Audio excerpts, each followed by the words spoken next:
Hello, and welcome to New England Lights. I'm Phil Kowalski, your host. Today we're in Beverly, Massachusetts to visit the Hospital Point Light Station. Hospital Point is located on the west side of Beverly Cove and on the north side of Salem Harbor. It also marks the main shipping channel between Little Misery Island and Baker's Island Light. The site was originally called Paul's Point, since its original owner was a man named Paul Thorndike. Its strategic location was also recognized back as early as 1711 when a watch house was constructed on the site. The house and the property and all the grounds are maintained and owned by the Coast Guard, as it is an active aid to navigation. Hospital Point Light has aided navigation into Salem Harbor since it was first lit in 1871. Hospital Point Light, along with the Derby Wharf Light in Salem and Fort Pickering Light on Winter Island in Salem, were designed to mark the main channel leading into this anchorage with the view to its becoming a harbor of refuge which may be safely entered at any time, according to the 1870 report of the Lighthouse Board to the U.S. Treasury. In the Notice to Mariners dated April 1st, 1871, notice is hereby given that on the night of the 1st of May, 1871, a fixed white light will be exhibited from a temporary wooden tower on Hospital Point, north side of Salem Harbor, which will be exhibited from sunset to sunrise every night thereafter until the completion of a permanent structures at the light station. In the 76 years that Hospital Point was a manned lighthouse, there have only been 5 lighthouse keepers. Joining us today is Ed Brown of the Beverly Historical Society and the author of a book about lighthouse keeper Joseph Henry Herrick titled Guardian of the Flame. Joseph Henry Herrick was the keeper here for 43 years. Ed, glad to have you here this morning. Pleasure. I'm glad to be here, Phil. It's always a pleasure to be here at Hospital Point with my friends from the Coast Guard Auxiliary. That's you guys great. do a great job. Yeah, we've got a wonderful day for this, a little bit chilly, but we're here and excited. Anyway, just a little bit about how this little book came about. At the Historical Society, we have 3 lighthouse keepers' journals, all of which were kept by Joseph Henry Herrick, who was actually the second keeper of the light, but the man who was here by far the longest. And that got me interested. There was one more journal which he had started, which he turned over to his successor, and where we don't know where that is. And it's too bad we didn't get the end of his career, but we got quite a bit. But Mr. Herrick turns out to be a very interesting character. He was the 7th generation direct descendant from one of the earliest settlers of Bass River Side when it was part of Salem before it became the town of Beverly. And we traced his ancestry all the way back to the 1630s. But Mr. Herrick, very humble guy. He was born in 1837 here in Beverly, and he went to school. At that time, Beverly had 10 neighborhood schools, and we don't know where he lived, which one that he went to, but at that time it was customary for a boy to go to school until he was 13 or 14, and then he was through and would go to work, because Beverly had no high school until 1858. But Joseph Henry Herrick, who called himself Joseph Henry Herrick II, because he had an uncle of the same name. But he went to work in the early 1850s making shoes, and Beverly was quite a shoemaking center at that time. And he continued to make shoes. The Civil War broke out, of course, in 1861, and many Beverly men went off to serve. But he, for whatever reason, stayed home making shoes until 1864, when he put on the uniform of a Union soldier for the first time. And it was a rather strange situation with 1864 that this fighting was going on in Virginia, and many men were bleeding and dying, but when Joseph Henry Herrick signed up in June of '64, May of '64 actually, he was assigned not to Virginia, but 10 miles up the coast to Gloucester.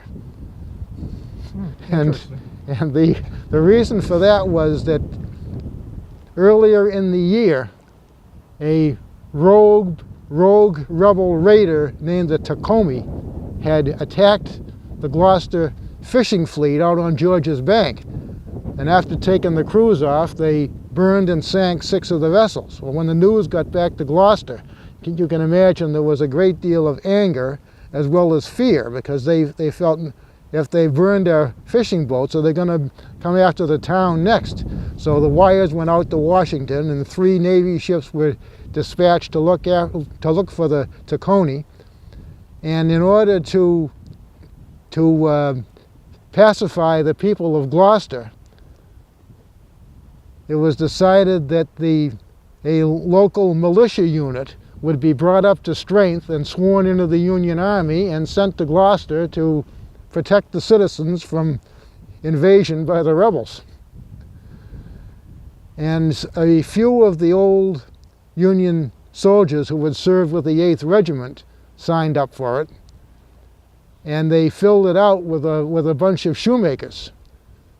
Most of them 18 and 19, but Joseph Henry Herrick, who was then 26, was one of the ones who signed up. So they went to Gloucester, and the old fort at Stage Fort Park was refurbished, and it was named Fort Conant for Roger Conant, who had been the governor there in 1625, and then was founder of Salem, and then founder of Beverly. But here these men, and it must have been really excruciatingly boring duty, that they were sitting there looking out to sea for this phantom rebel invasion. You know, as it turned out, they were there for 100 days. Their first 90-day enlistment was up, and they asked them to renew for 100, and most of them did, so they ended up there for 6 months.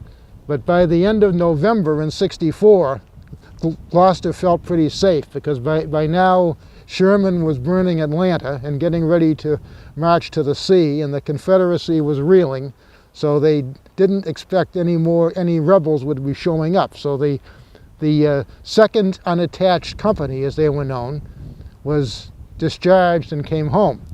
And Joseph Herrick went back to making shoes. Now, we have no idea how he was recruited by what was then the U.S. Lighthouse Service for duty here. The Congress in 1870 had appropriated $30,000 to build 3 lighthouses, one here in Beverly and 2 in Salem, at Winter Island and at Fort Pickering, I believe. Yes.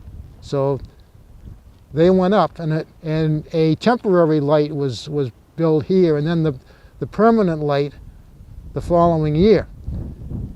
And the first lighthouse keeper was only here for a year or so, and then Joseph Henry Herrick was brought in. Now, officially his appointment dated from 1874, but his journals show that he was working here in 1873, so we can only imagine that he must have had a 1-year temporary appointment that was finally confirmed.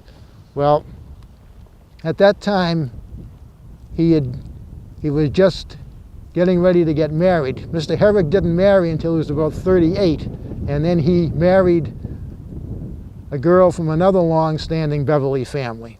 And so they moved into the new lighthouse keeper's cottage here and went to work. And he stayed here for 43 years, not retiring until 1917, when he was 80 years old. And in all that time, he said, he never received a raise from the lighthouse service. Now, Ed, what was the salary of the lighthouse keeper? You know, I don't know what the salary was. I never researched that. But he did say when he retired that in 43 years he never got a raise. They did finally allow him a subsistence allowance of 35 cents a day, on top of his salary, which, as he said at the time, didn't go very far. But he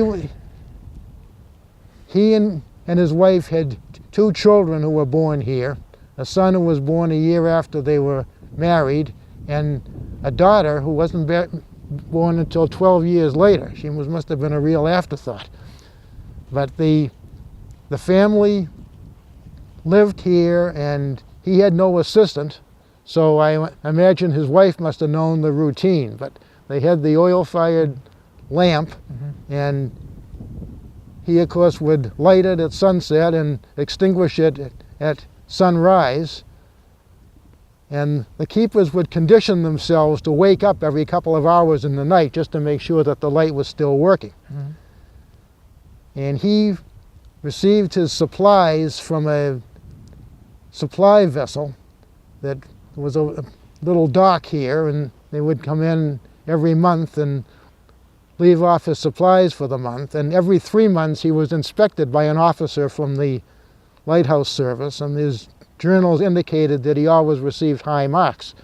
But the inspecting officer would sign his name, but Mr. Herrick never signed his name in the journals at all. Ed, I understand that he made mention of some very cold spells. Yes, he did. And the water around here was all in frozen over. In the winter of 1875, he said it was the coldest winter ever that he could remember, and the ocean was frozen out all the way to Baker's Island.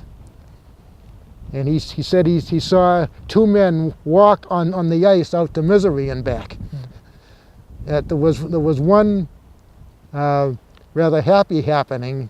He said that a captain who was believed lost sailed in and couldn't get into Salem because of the ice, but they pushed a dory out and got the captain and the crew over to Baker's Island, where they received a very warm reception, which I don't think would happen today. But that was one of the things that he did mention. He also mentioned the Lord of the Isles on Misery Island. The man who lived out there was known for going to the aid of shipwrecked sailors, saving them and bringing them to the island until they could be picked up from the mainland. But for 43 years he kept it up. And it's strange that in 1916 the lighthouse service changed the light from the regular oil lamp to what was called an IOV, incandescent oil vapor system, which was much more complicated. And you can imagine that at age 79, when you've been doing something the same way for 43 years, and all of a sudden somebody brings in this big fancy change that you have to learn, that might have been one of the things that spurred him in 1917, when he reached the age of 80, to finally decide to retire. And the Herrick family moved just down the road here a pace, and he lived to be 90. Yeah. He was involved with the Odd Fellows, which was a very well-organized social and service club at the time, and they had built the building at Cabot and Broadway, which is still known as the Odd Fellows Hall.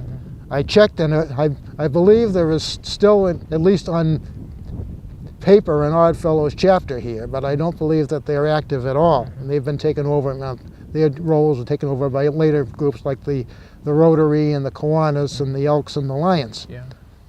Ed, I understand when Joseph Henry Herrick retired, they did a pretty good story about him in the paper. They did. This was in July of 1917, and of course we'd entered World War I, and the troops were going off to France to fight, but the Beverly Times devoted most of the front page to Mr. Herrick's retirement. The only unfortunate thing is we don't know what he looked like. We've tried hard to find a picture of him, but Well, we've maybe been somebody watching this program unsuccessful, right, will come forth that- and get us a that picture. his daughter, who never married, lived on Bowden Street down by the Cove Playground in her later years. And one of my former ball players, Steve Rossi, who's now down in the Carolinas, comes up occasionally. He remembers delivering her paper when he was a boy, and when she died, he remembers a dumpster in the driveway. So I can only figure that with nobody to pass them down to, that the family photos probably ended up there, which is unfortunate. Yeah. But he was a man of certainly a lot of integrity and dedication, that he would stay with us. He always, if there was anything went wrong, he made sure that he recorded it. There was one time that he said that the light was out for 20 minutes between 7 and 8 p.m. The cause being that the oil feeding tube was clogged with dirt. So you can imagine him being up there and wrestling that thing apart and cleaning it and getting the light back on. But he would figure that the light being down for 20 minutes, even though it wasn't his fault, it was a mark against his diligence. Mm-hmm. Well, that's a very interesting story, Ed, and I appreciate you coming down and telling us about Joseph Henry Herrick. Sound like a very dedicated and a nice fellow, and thank you for coming and sharing that with us. A true son of Beverly. Appreciate it. Thank you for having me, Phil. I appreciate it. You're welcome. The station grounds include a keeper's house and the light tower, which was built in 1872. And if you follow me over here, we'll look at the other buildings on the property, which is a barn, which was built in 1875. It's now used as an office and for storage. And over to the right is an oil house. The oil house was to be visited daily by the keeper to detect any loss by leakage, and keepers were required to take every precaution for the safekeeping of the oil. Installation of these structures began in 1888 and completed about 1918. Most oil houses were small, fireproof structures made of brick, stone, concrete, or cast iron. Although they were highly functional in design, some received architectural detailing similar to the station dwelling or tower. After electricity replaced kerosene and lantern rooms, oil houses typically were used for storage. Since they were solidly built, many oil houses survive to this day. The brick oil house here at Hospital Point was built in October of 1901. The structure is 10 feet wide, 12 feet in length, 13.5 feet in height, and the walls are 8 inches thick. And extensive modifications were added to the keeper's house in 1968. And in 1946, there was a brick walkway added and a flagpole, which you can see in the back there. And the grounds also include a J-shaped earthwork fort, which was built during the Revolutionary War on the upper level of the property.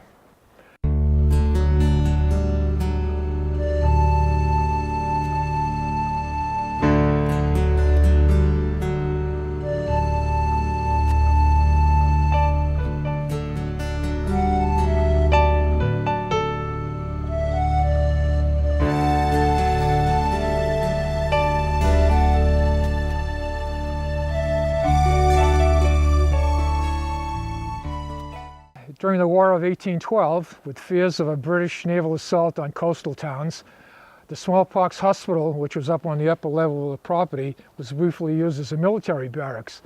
On June 9, 1814, an enemy warship drove a schooner ashore at Mingo's Beach and set fire to it. In response, a company of infantry from Haverhill and Methuen and artillery from Danvers reported to Beverly to defend the coast. A battery was established at Paul's Head, which is now Hospital Point. An enduring monument of Beverly's maritime heritage is now open to the public on a limited basis thanks to the dedication and efforts of the Hospital Point Lighthouse team, comprised of Coast Guard auxiliaries from Beverly and the North Shore Division. The lighthouse is open for tours for 2 days during Beverly's homecoming week and another 2 days during the Essex National Heritage Commission's Trails and Sails event in September.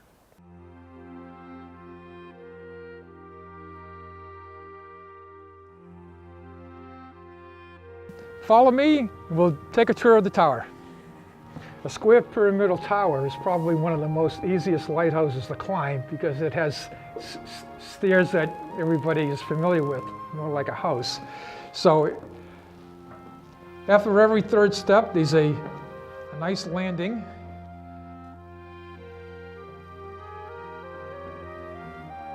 And the windows are positioned to take advantage of the natural light facing east and west. Hey, joining us now is Rich Skrinas, member of the Coast Guard Auxiliary and a member of the Hospital Point Lighthouse team. Thanks for joining us today, Rich. Well, thanks. It's a pleasure to be here and talk about the light. Okay, Rich, I understand this is our Fresnel lens, and we can share that knowledge with you. Well, right now we're at the top of the lighthouse, and if you look into the lantern room, you see two major components. One is a large cylindrical lens, and the other is a flat panel. The large cylindrical lens is called a Fresnel lens. It's a 3.5 order Fresnel lens. It was developed in about 1820 by a fellow by the name of Augustine Fresnel. And it was really innovative because it allowed the lighthouses, or the light in the lighthouse, to capture a large percentage of the available light and project it out to the sea where mariners could see it a lot more clearly. The condensing panel on the front of the light does a major thing to this light that really makes it function as what we call a range light. It takes that light from the Fresnel lens, which, by the way, takes the rays of the light and puts it into almost like a dish, a horizontal dish. That condensing panel then takes a segment of that light and intensifies it. And the intensification is focused out in the direction toward the east, which marks the entrance, the main entrance to the Salem shipping channel. It marks safe water, so a vessel coming in will see an intense light and know that they're in safe water. If they veer off that course, the light gets a little bit diminished, and they know that they're off course and they have to correct in order to get back into safe water. Subsequent to this light being installed, an additional light was fashioned in Beverly at the First Baptist Church.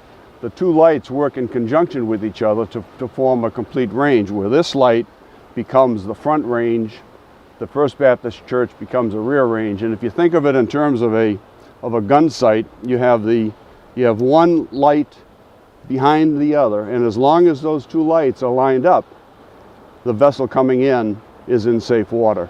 And again, that's the purpose of this light. It's just to mark the safe water coming in between Baker's Island and Little Misery Island. When the original optics, the light source for the original optics was kerosene, and it remained kerosene for about 55 years, and then it was converted over to electricity.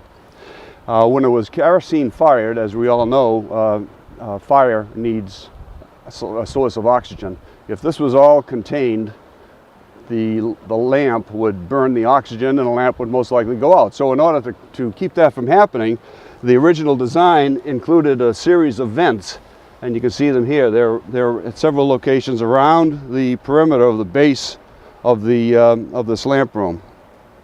That would allow air and oxygen to come in, and then you have to ask yourself, well, what happens to the gases and the heat? Well, at the top of the roof, you see a ball.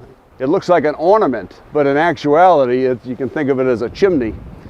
You can see little holes at the bottom of that ball, and that's where the gases would come out. So you had a nice air circulation that would keep the temperature down, and it would also provide oxygen for the lamp.